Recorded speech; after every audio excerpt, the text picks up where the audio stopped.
Hello, Houston. We are going to finish our discussion of motivation and motion today on a dead run, but we should be able to get everything done without too much difficulty.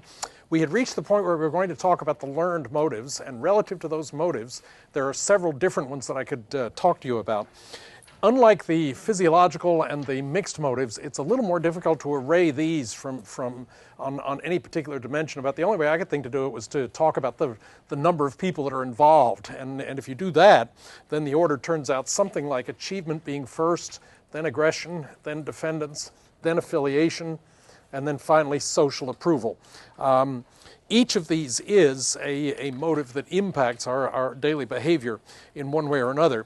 But you'll notice here that while physiological processes do still play a role, that is, they have an element in this, they're not as direct and they're nowhere near as critical. The learned and social motives basically are not aroused by physiological needs. There are other kinds of needs that are factoring in here to impact these factors. For instance, environmental stimuli, extra-organismic cues, and so forth. So the list such as this really may not be defensible as separate identifiable motives, but overall, social approval may not require achievement. Achievement may not lead to social approval. So there is some interaction between them, but the array that I've given you here is somewhat less defensible than the other ones that we've talked about. Now, one of the obvious questions is how do we go about acquiring learned motives? And just as a kind of a brief review for you, I wanted to go back over and remind you of the difference, first of all, between primary and secondary goals or motives that we're talking about. The primary motives are the ones that are inherited. The secondary motives are the ones which are learned, and in turn, we can satisfy those with two different types of goals. Some of them are positive, where we actively seek to achieve them, and in other cases they're negative, where we're really seeking to avoid them. To give you a specific couple of examples, primary motives or goals that are approach motives or positive ones would be things like food and water, the physiological drives or urges. Secondly, we can talk about pain as a negative motive or one that we strive to stay away from, but it is still basically, it has a significant physiological component in it as examples of the primary examples of primary goals. We also, however, now have secondary or learned goals, our subject today. One of the classic examples of a learned motive is our striving for money. And one of the obvious issues is, how does that become such an all-powerful and all-moving goal? But it clearly does. I mean, that is a motive that moves many people with significant amounts of power. And I would suggest essentially that what's involved in this is the idea that these motives are classically conditioned. That is one defense that I think I could offer up here, which is somewhat oversimplified, but it does kind of explain the power of some of these motives, is look at the relationship between food or water and the resulting unconditioned response.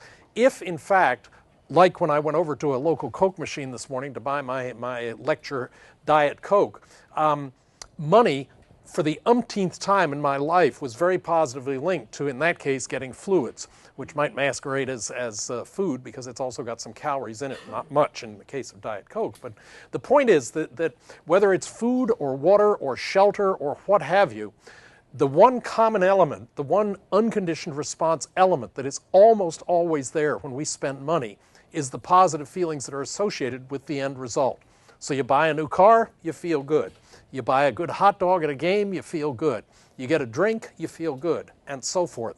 So that those positive feelings, I would argue, are the primary things that are conditioned to money. And the net result then is that money ends up being learned, but a very powerful motivator for you and I. It is a secondary reinforcer, but it's an extremely powerful one. And finally then, we're going to come back later in the personality section of the course and look at the role of fear. But fear turns out to be a driving force in very powerful factors that impact our health and well-being psychologically. Phobias, for instance, are primarily based in fear in one way or another. Anxiety or fear. We're going to find that's a very complex motive to actually try and deal with. Phobias present very interesting, quite complex treatment problems for psychotherapists.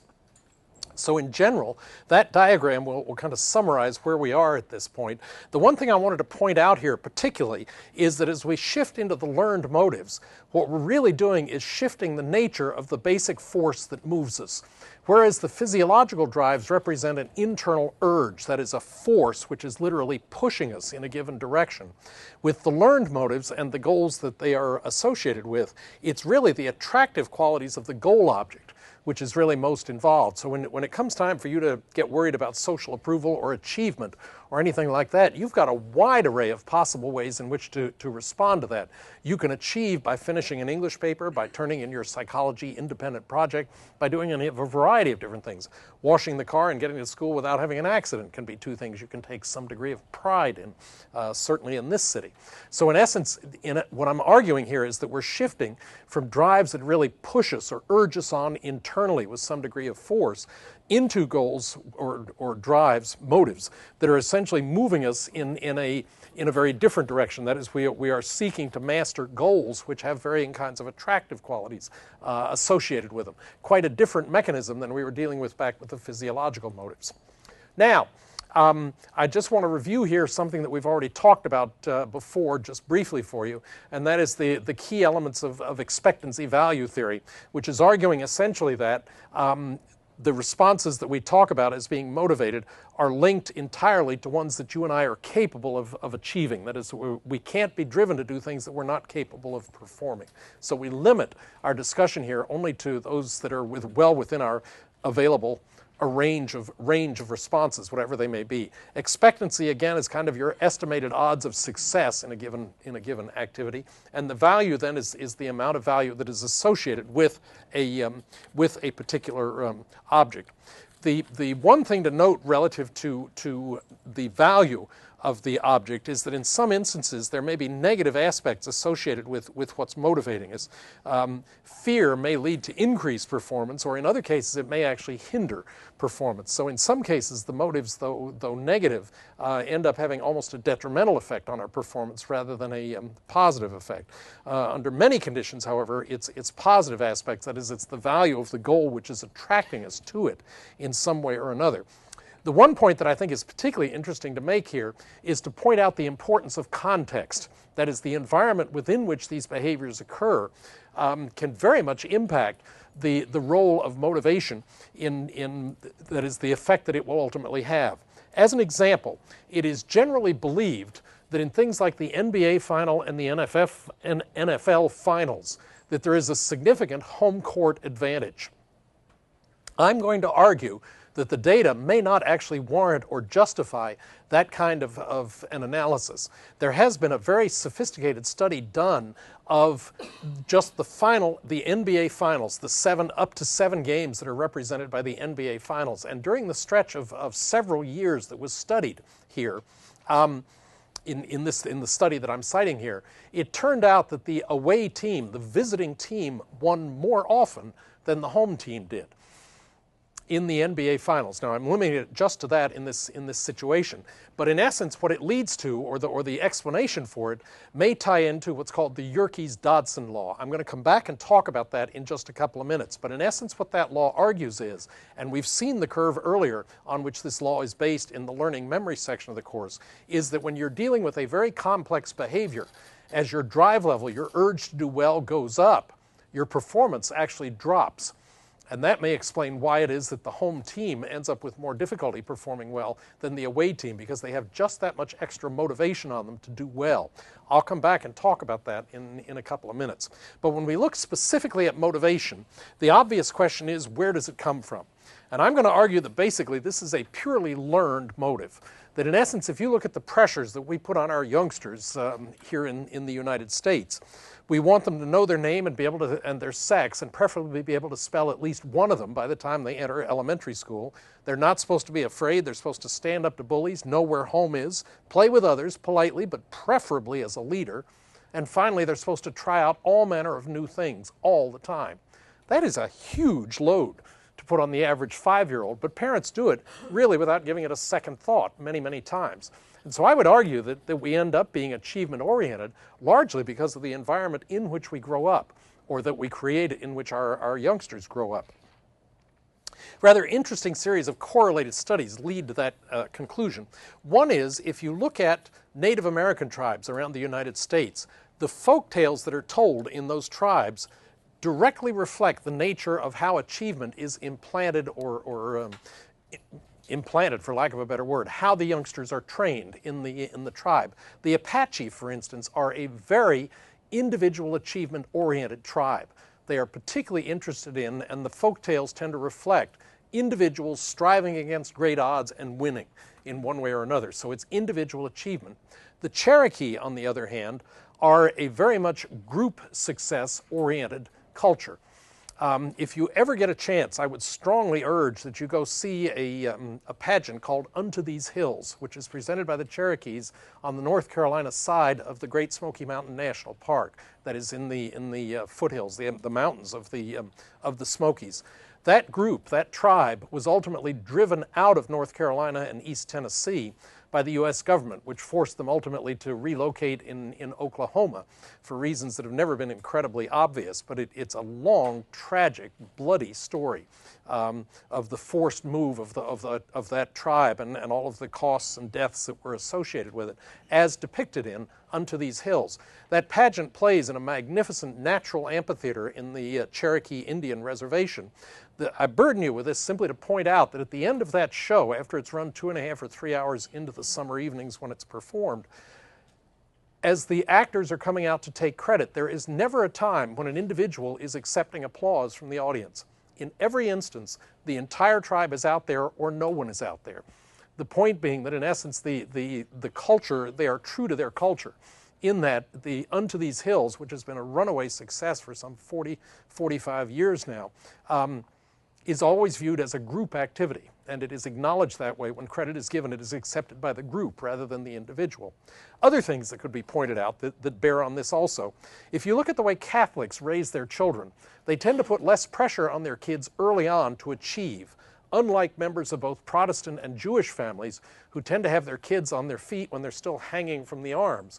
You wonder why Protestant and Jewish arms aren't about a foot longer than they actually are, because kids have been forced onto their feet very early to get you walking, get you moving, and so forth. And that does seem to be reflected in differing degrees of need for achievement among members of different religious groups.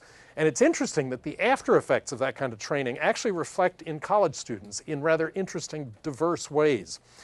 In essence, if you rate college students on their need for achievement, and I'm going to explain how to do that here in a couple of minutes, high need for achievement students tend to rate their parents as more distant and more remote and more severe than do undergraduates who have a lower need for achievement, who in turn tend to rate their parents as more loving and more close. And it all seems to be related to the earliness of the demands to succeed, the number of different demands that are put on people, and the severity with which those demands are presented. All of those tend to lead to producing somebody with a high need for achievement and viewing their parents as more distant. Now, the obvious question is, well, okay, how are we going to measure this? And there turn out to be at least a couple of different ways in which to do it. One of the ways is to utilize what is called a projective test. One of the classic examples of a projective test is the thematic apperception test. In the thematic apperception test, what we do is to present you with an ambiguous picture. It isn't clear when you look at the picture what is actually involved. We're going to have more detailed comments on this in the next section of the course. But the point is that the TAT can be scored in terms of the theory of Henry Murray, who was the one who originally developed it back in the 1940s. And that theory is broken down into a categorization of different types of needs, one among which is the need for achievement, abbreviated simply N sub ACH, NACH, or the need for achievement. The way that is scored in the test is that you're actually given these ambiguous pictures and then given the opportunity to write a story. What led up to this situation? What's going on now? What is the likely outcome? We score it for achievement, and we find that people who have a high need for achievement score very differently, perform very differently in tasks, as we're going to show you here in a couple of minutes. But in essence, this story, these ranked or scored stories can be used to reflect the amount of achievement the youngsters tend to, or anyone, tends to manifest when taking this test. So the TAT is often used to measure directly the need for achievement. But there's a second type of test that we can also measure, and that is the objective test. Examples of an objective test would be things like the Taylor Manifest Anxiety Scale, or TMAS or MAS. That test is a series of 50 true-false items drawn from the Minnesota Multiphasic Personality Inventory, which is the grandparent of all tests, as we'll see in the next section of the course. But in this test, what Janet Taylor did in creating this particular test was to draw a series of items from the MMPI, which she thought focused specifically on a very different element of achievement, and that is anxiety, or test anxiety. And so she drew up a series, and she ended up with 50 true-false statements in her test and tested them against literally hundreds of undergraduates. Statements like, "My sleep is fitful and disturbed." Okay? If you answer true to that, you move toward the anxious end of the continuum. "I am happy most of the time." If you say false to that, you move toward the anxious end of the continuum. If you answer true, then you move toward the relaxed or non-test anxious form end of the scale. Net result is that when you give that test as perfected to a cross-section of people, you will get a normal distribution of results that ranges from very low scores up to very high scores, the high scores being associated with true manifest anxiety. And if you want to see a truly anxious, high manifest anxiety, test anxious person, get somebody in the upper quartile of that test, where the average is 26 or 27 for the average among us. You get somebody who scores 42 on that, and you've got a truly driven person when it comes to taking tests. And in turn, that leads to some rather interesting projections when we talk about the need for achievement. The theory now, utilizing each of these two types of tests, is first of all going to use the TAT to measure the motive to achieve, the need for achievement. If we do that, and we find somebody who scores high on the need for achievement, our theoretical prediction is going to be the green curve here. That is, if you have a need for achievement, and we put you in a task where there is a range of possibilities for success, if you're under a high need for achievement, what we're going to predict on this theory is that you're going to be drawn to activities where there is a 50-50 chance as to whether you're going to succeed or not. In other words, individual difference is going to make a difference. You are not at all attracted to tasks where there's essentially no likelihood of success. And the reason is there's no possibility of it, there's no personal glory to be had. The task is so difficult that almost nobody succeeds. You can't demonstrate whether you're good, bad, or indifferent. Likewise, if the task is so easy, it's a fall off the log kind of thing, people with a high need for achievement also are not challenged by that kind of task. Again, because any fool can do it. So they don't tend to be attracted to that kind of a task. On the other hand, if we measure the motive to avoid failure, or test anxiety, now you get a very different kind of prediction. So people who score high on test anxiety or a desire to avoid failure, we predict the opposite way. That is, in this case, we then go for the red curve. Faint orange curve, if you want to talk about it that way. In any case, now our prediction is exactly the opposite. If you have a high need to avoid failure, or if you're very test anxious, now we expect that you're going to be very attracted to tasks where it's as easy as literally falling off a log. Anybody can do it. There's no way to risk you in that case. Nobody fails. So with a high likelihood of success, that becomes a task you would like to participate in. Likewise, you like the extraordinarily difficult tasks. Gee, Doc, I tried, but the task was too difficult. It's not my fault. The task was too difficult. So that's also attractive for you. You're not particularly challenged and very unlikely to select situations where individual effort will make a difference. That is, if the expectancy of success is somewhat driven by your success on the task, that's not appealing to you. The way they put this to a test was rather interesting. They set up a ring toss game. And what they did was to put the stake on a floor that had these standard 1 square foot industrial tiles on it. And that way what they could do was to hand the participants a group of rings with the challenge to toss them onto the stake. And what they did was to balance off the value of scoring as a function of how far away you were from the stake.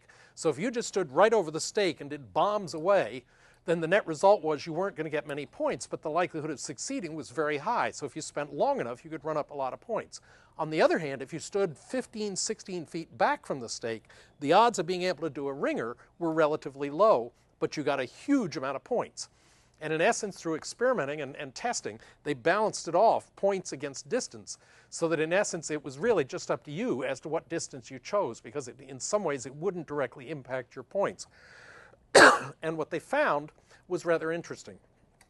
What they found was, and we'll go back to the test results here now, and show you that in testing the theory, when we look at the group that was high on need for achievement. Now track with me here a minute, because there was one wrinkle that was thrown in by the researchers here. What they did was to give the participants both the thematic apperception test, which measured need for achievement, and the manifest anxiety scale, which really measured test anxiety. Okay? And then what they did was to take only a subset of all people. The group whose results are plotted in red on the screen were those that were high on the need for achievement, that is high on the TAT scale, manifesting need for achievement, and low on the TMAS. Okay? So they used only a subset of all the participants. They used the ones that were, for the red group, they used ones that were high on the need for achievement and low on manifest anxiety.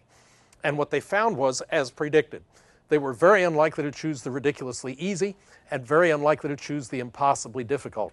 About 2/3 of the subjects are between 9 and 11 feet distant, where there is in fact some challenge to being able to toss the ring onto the stake, as predicted. The other group was the one constituted of those that were high on test anxiety and low on need for achievement. And there, you have to scrounge a little to justify the results that were gotten. It would have been nice if the middle had been a little lower and the edges had been a little higher. But in fact, what was found was essentially a relative confirmation. That is, the people who were high on test anxiety and low on need for achievement were only about half as likely to choose the moderately difficult tasks, okay, 9 to 11 feet away. They were anywhere between 2 and 10 times more likely to choose either the impossibly difficult or the ridiculously easy. So relatively, the theories were, in fact, the predictions were in fact confirmed. Not perhaps as neatly as we would have liked, but in general, the two predicted variables do seem to operate in the way that was expected. Now, what spun out of this work about 30 years ago was an extraordinarily controversial study on what is called fear of success. It was done by Martina Horner, and what she did was to use a variation on a TAT test in which she gave males a make-a-story test. They're given a lead-in, and then they have to write an essay on what follows. The males were given a quiz like, after first-term finals, John finds himself at the top of his medical school class, ... And then the males were supposed to write a conclusion. Females were given a lead-in like, after first-term finals, Anne finds herself at the top of her medical school class, ... And then they were supposed to fill in the story.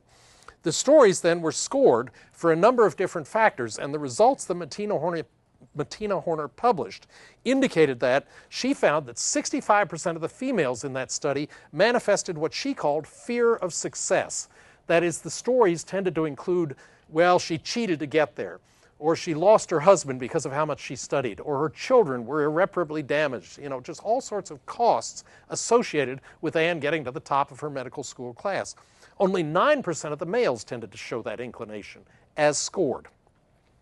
Two things to point out. First of all, this study was done in 1970, at a time when medical schools were still heavily male-dominated.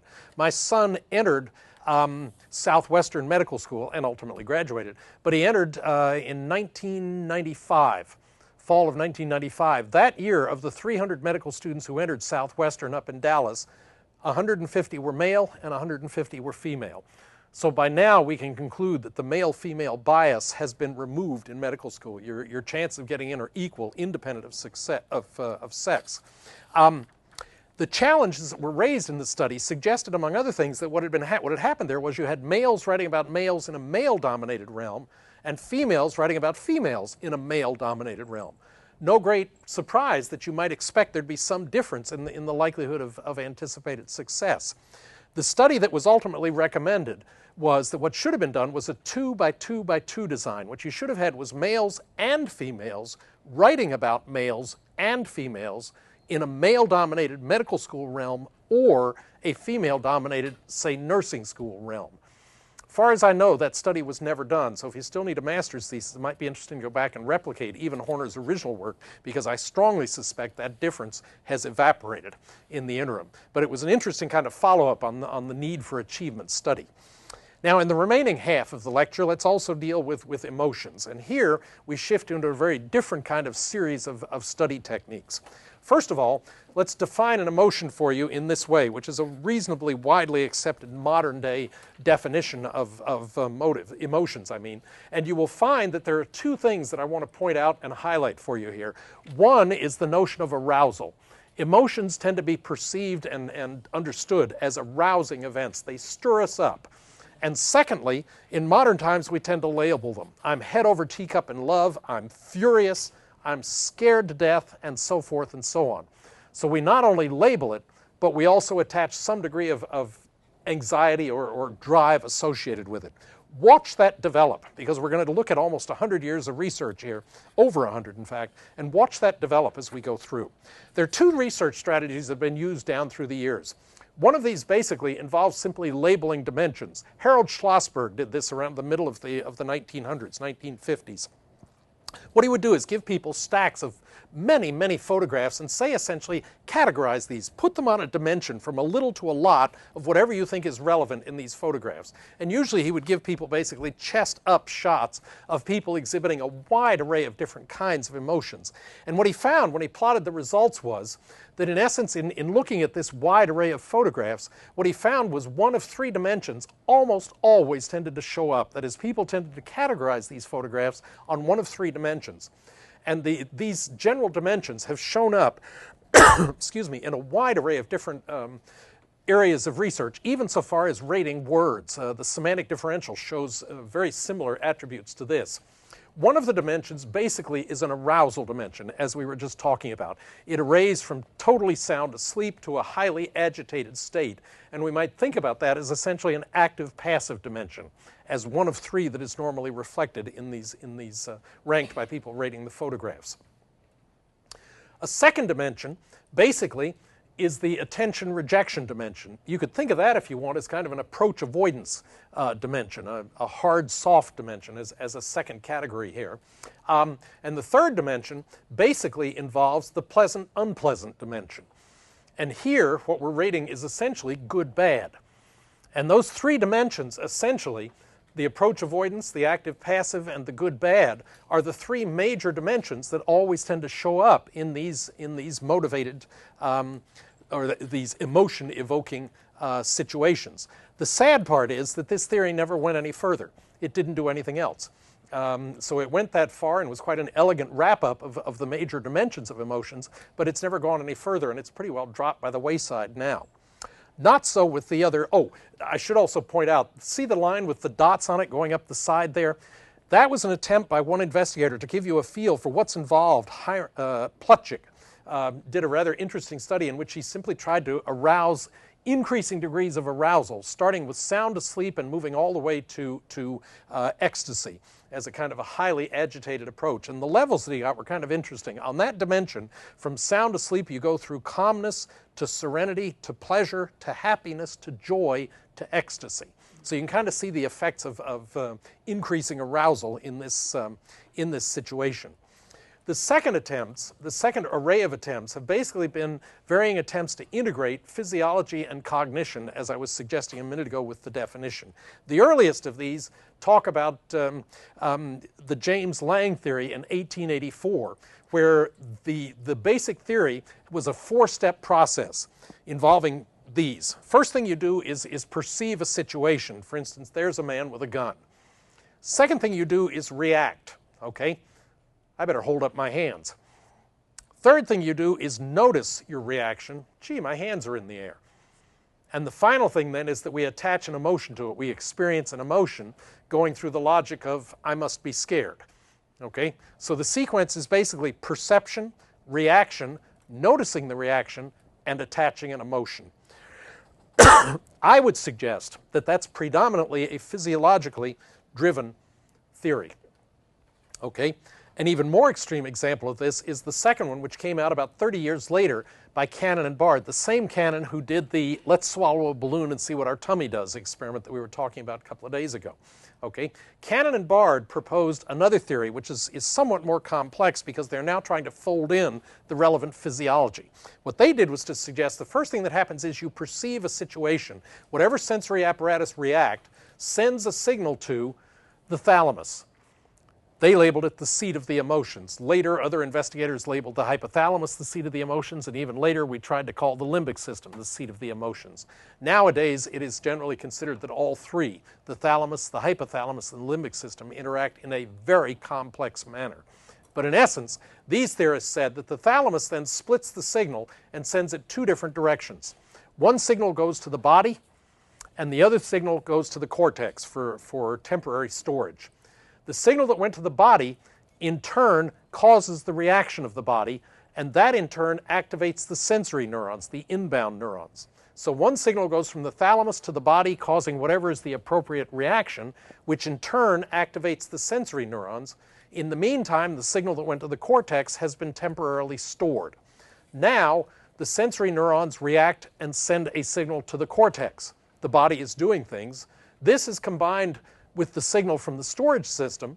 The two of them lead then to a complex interpretation of what's going on, and that results in the emotion. So this sequence basically has folded in the hypothalamus and still represents a reasonably physiologically based attempt to explain emotion. Now let's step back for just a minute and look at the modern theories, which basically involve three different attempts. One was the theory of Donald Lindsley in the mid-1900s, who focused on activation level. And this is the Yerkes-Dodson law that I wanted to go back and remind you of. We talked about it earlier, but not quite with such a heavy emphasis on motivation and emotion. Do you remember this curve? What we showed here is the impact of motivation on performance. And what we demonstrated here, concluded, was that if it's a simple task, the higher your motivation to do well, the better you'll do. Okay? On a complex task, however, the higher your motivation to do well, the worse you're going to do. What the Yerkes-Dodson law does is to compromise across both of those and suggest, if you can follow the pointer on the screen here, it'll be a little small, but just follow what I'm suggesting here. Basically, what the Yerkes-Dodson law argues is that as motivation increases, what happens to performance is that it improves up to some moderate level of arousal, after which it declines in efficacy. In other words, there's an inverted U-shaped relationship between motivation level and the efficiency of our performance. It's actually reflected in the role of arousal theory, which Lindsley actually created. This is usually referred to as the activation theory because, as you'll see on the diagram here, the only real key dimension here is degree of arousal. And what his theory argues basically is that regardless of the emotion, what he's saying is that arousal is the determinant, and that if there's nothing driving you, you go to sleep. But as time marches onward, you are deprived of whatever, and you eventually wake up. And if you wake up in the morning and you're hungry, passively hungry, if there doesn't happen to be any food in the apartment, it's kind of and you move on with your day. But you keep an eye out for food. But if in fact you don't find any, the machines here at the university are empty and the cafeteria had a fire, flood I guess is more likely here, things become more attention-getting. And as the day wears on, you start directing more and more attention to that because your hunger drive is increasing. The arousal level is going up. Lindsley argues that you reach a point of maximum efficiency when the level is moderate, and that if the arousal continues, that is, if you don't solve the hunger problem, then what happens is your behavior begins to decrease in efficiency. Same thing happens when you lose a set of keys. You look the first time, then you start getting peeved, and you look the second time, and then pretty soon you're angry and you're going back to the same places you've already looked at previously. So essentially your behavior follows that inverse U. Starts out as drive increases, efficiency increases, but beyond some point, too many competing responses start occurring and the efficiency of your behavior gradually drops. That's a purely physiological theory, as it was originally enunciated. It awaited the work of Schachter and Singer in the 1960s to introduce attribution, and their theory is generally referred to as an attribution theory. It is based on what I think is one of the singularly most ingenious experiments ever created in psychology. Their basic study involved a lot of trumpet work and announcing the fact we have invented a new drug called suproxen. Suproxen is a drug that will improve your vision. We are going to ask you, if you participate in this study, to accept, the one kind of annoying part, an injection. You're going to have Suproxen injected in you. We're going to ask you to fill out a questionnaire for an hour or so while the drug has its effect. And then in an hour, we will test your vision and see whether, in fact, our drug has the intended effect. The design of the experiment is a little bit complex, so hang with me as I go through this. What I'm going to show you, first of all, is what the participant was informed. Okay? As the nurse who did the injection was actually putting the injection in, what you need to understand is that what was actually injected here was adrenaline. Exactly what flows through our blood system, our circulatory system, when we are stirred up or aroused. Whether head over teacup in love or furious, it is adrenaline which is injected into the system. Net result, for the one group, as they were being injected, they were fully informed. That is, that group was told exactly the effects of adrenaline. You may feel yourself heating up slightly, you may begin to perspire, you may feel your heart racing, you may feel yourself breathing a little bit more. These are side effects, they said, that we're aware of and we're working on. They won't harm you, and in fact adrenaline doesn't. The ignorant group was talked to about all of these physiological symptoms, but there was no attempt at all made to actually link it to the drug which was being injected. So they were ignorant as to the fact that drug causes these side effects. The third group, the one I would not have wanted to be in, was directly misinformed. That is, they were told, while the nurse was injecting with all the authority of the uniform and everything else, they were told, you may feel yourself slightly chilled. You may feel as if we've cranked up the air conditioning. You may feel like you just want to nestle into the sack and sleep. You may feel your heart slowing down, your breathing rate may calm down, and you yourself may feel quite calmed by this drug. It's a side effect, we're aware of it, we're working on it. And the fourth group was a placebo, a control group. They had an injection of saline, a neutral solution, and no talking at all about anything other than athletics or something that involved physical activity, but nothing at all related to physiology. That's the one variable. There's a second major independent variable that involves a stooge. Okay?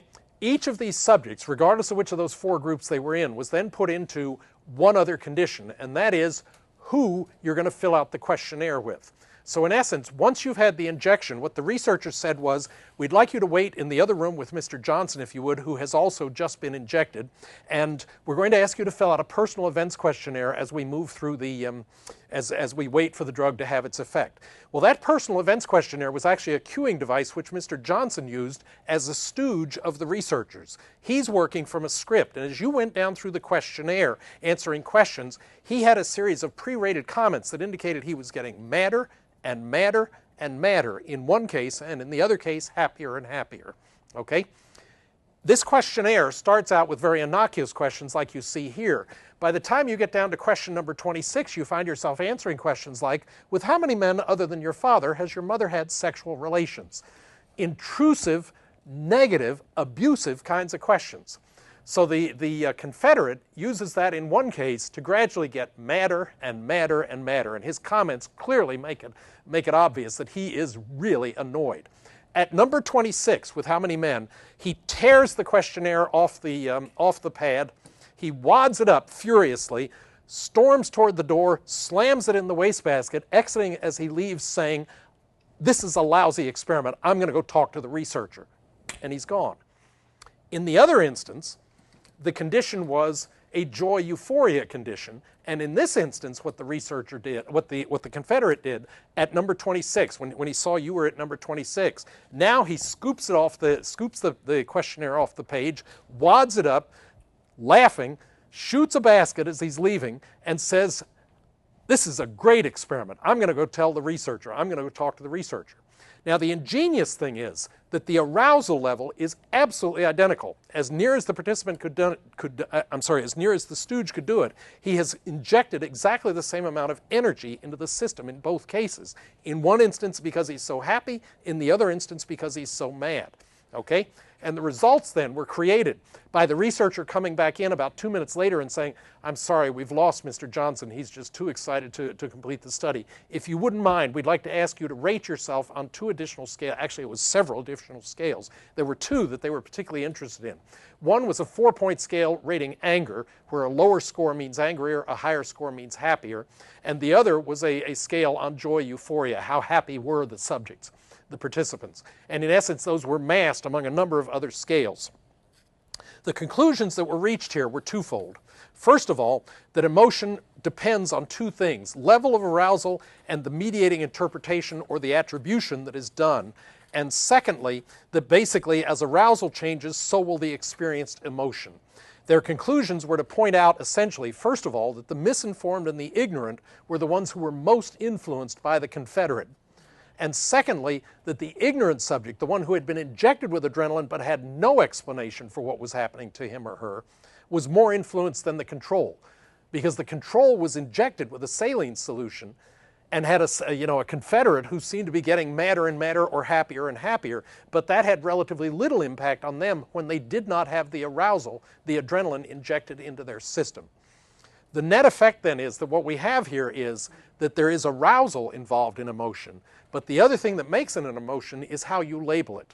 So it is not only arousal, but also cognition that are important. There was one more theory that was very different in its approach, markedly different, proposed by Solomon and Corbett in the mid-1970s in another very ingenious, quite different experiment. In this case, what they proposed was a theory that is based on homeostasis. You remember we talked about that earlier in this section of the course. The idea being that you and I operate best at a moderate level of arousal.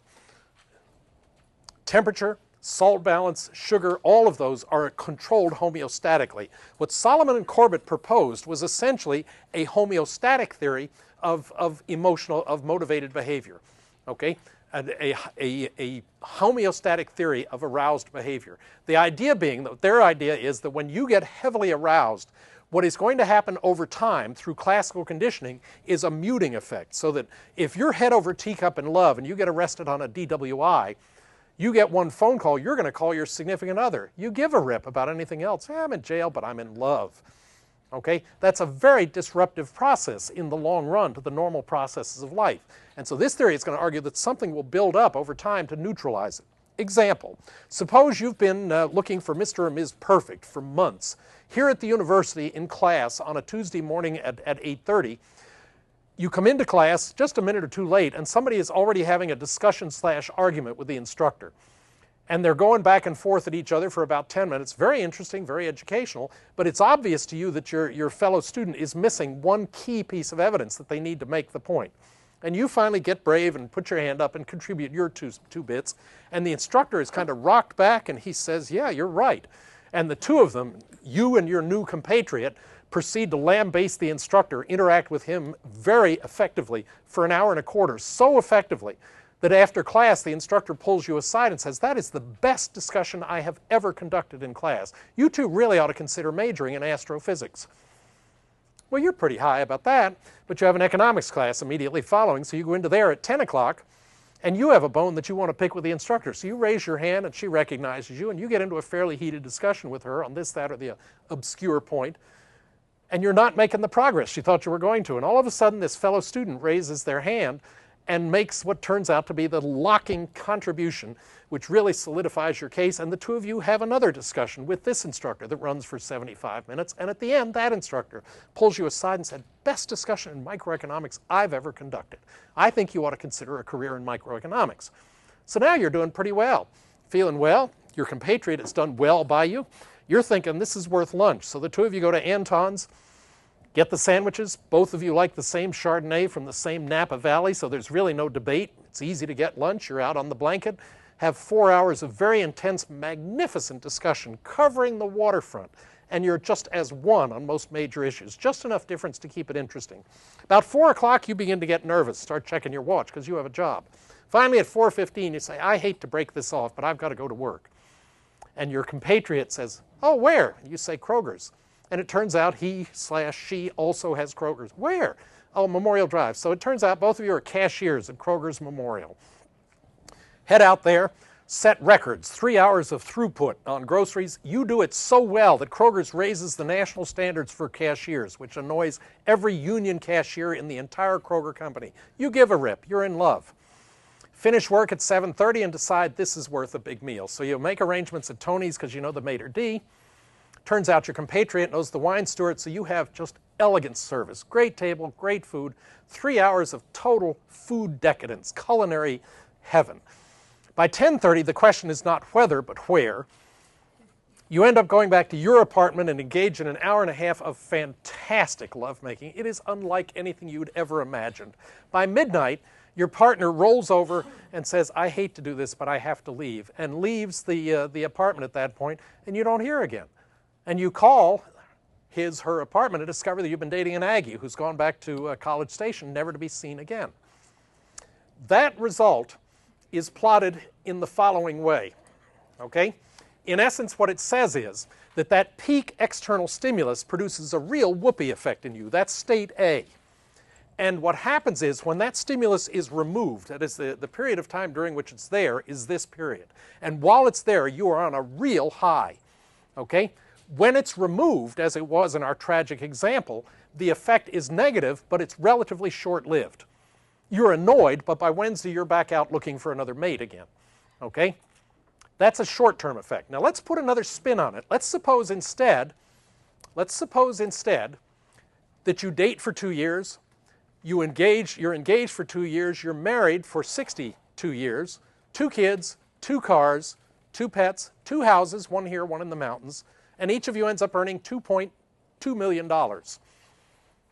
You retire, you live in happiness, in harmony in the mountains for 22 years, and then roll over one day when you're 83, and there is your partner dead in the bed beside you, checked out without ever bothering to check with you. If you've ever had the misfortune of watching a grandparent lose a partner, you will know whereof I speak. And that is that what's built up over time, according to this theory, is a negative countervailing force.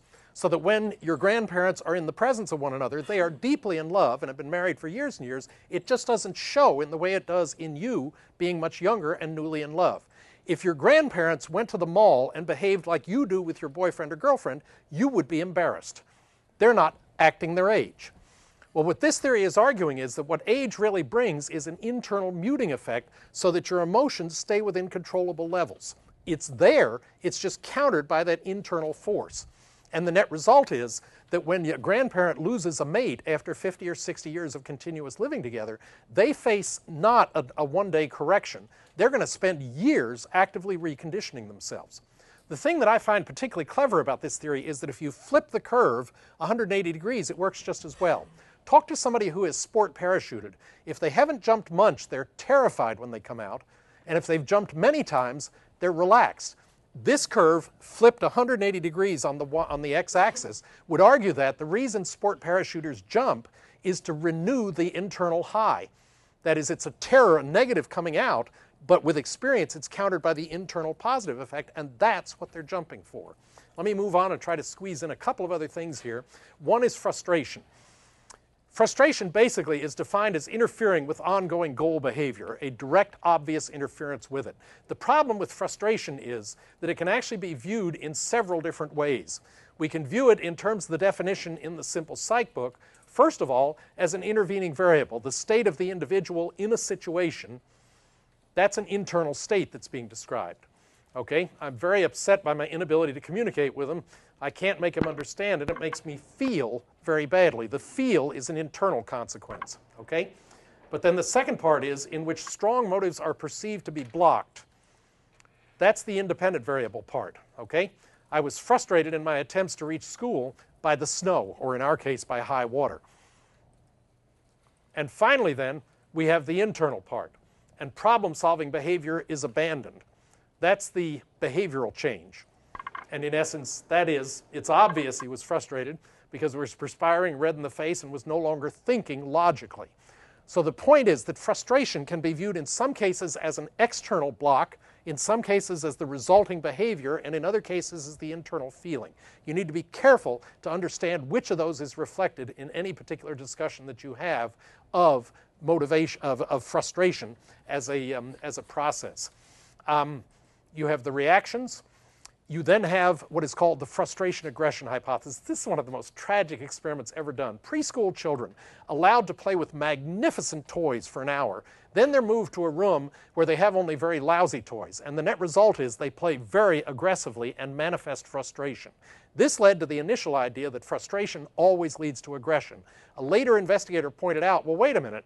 there's a time factor that's confounded there, and they might have had a declining quality of play even if they'd worked only with high-quality toys. And so the modern-day perception of frustration is that aggression is one of the responses that may occur, but there are a number of others that may also happen.